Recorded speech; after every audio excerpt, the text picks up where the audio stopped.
What's up, everybody? I'm Michael Allen, and this is the Movie Minute. This episode of the Movie Minute, we are talking about new Christmas comedy Red One, starring Dwayne Johnson and Chris Evans. So, if you're wondering if this film is worthy of a trip to the theater, let's jump on in.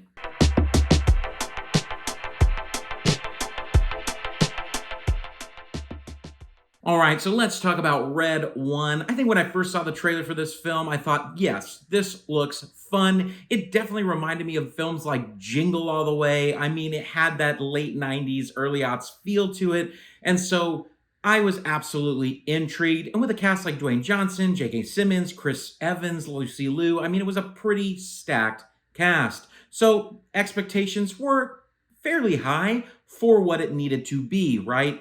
The story of the film centers around Chris Evans' character, Jack O'Malley, which absolutely made me think of the Aristocats, by the way.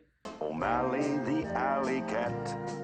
Who's a traditional Santa doubter, and he's a notorious hacker and investigator. He gets pulled into an investigation by Callum Drift, played by Dwayne "The Rock" Johnson, who is Santa's right-hand man, and Santa has been kidnapped. So they pull in Chris Evans to come in and help track down where Santa has gone. I think that Red One is absolutely a film about expectations, which is all films. So without any spoilers, let's jump in and talk about what I liked.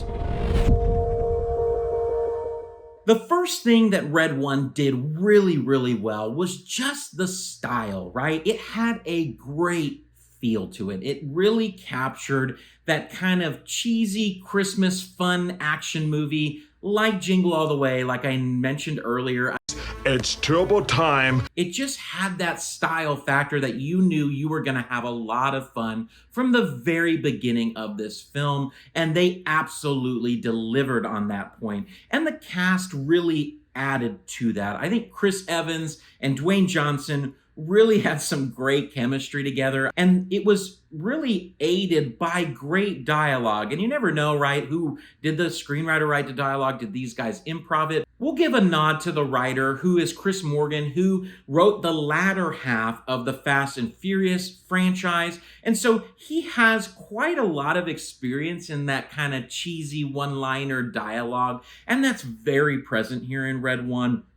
And it was pretty enjoyable and had a lot of laughs. I also think that the film was just plain fun. I think sometimes these movies can get caught up in maybe trying to over-exposition their scenes, and Red One didn't really do that. It really focused on all the fun elements of the film, and that worked immensely to its advantage.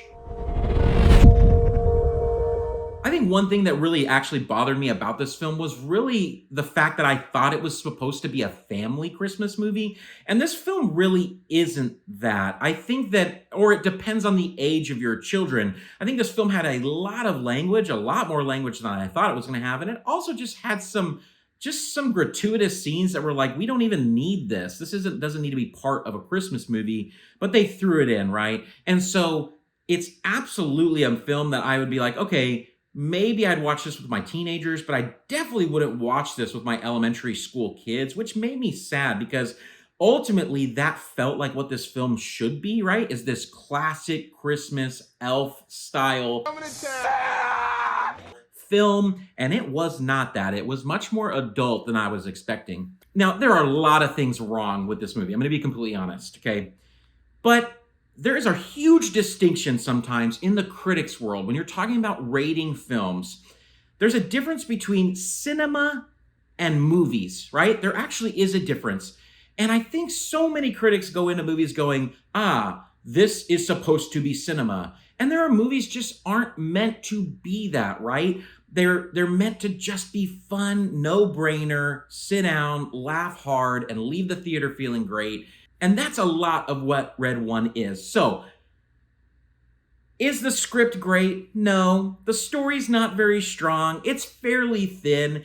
The film is also overly long. They just try to do too much that's really not needed for this type of film. And also the villain was really, honestly, weak and convoluted. There was a lot of things going on in that storyline that just didn't work overall. In a film like this, you want to jump very quickly from scene to scene. You want it to move at a high pace. And I would say that that was my biggest critique of the film for what it was, is that it was paced a little bit slower than I think it should have been. I think the edit should have been a little bit quicker, and they should have cut probably 15 to 20 minutes out of the film. But overall, I mean, that is what hurt the film the most, is the pace.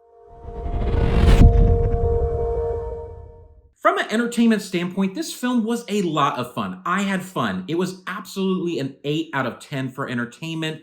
Although the pacing was slow, I still left the theater being like, that was fun. It was just straight fun, and I laughed a lot. And that was the point of this movie, to have fun and laugh, right? From a critic's rating, it's not as good. It falls short in the script space, and it falls short in the length and the pacing and all of that. And so I'd probably give it a 6 out of 10 for, critics rating. So averaged out 7 out of 10 for Red One.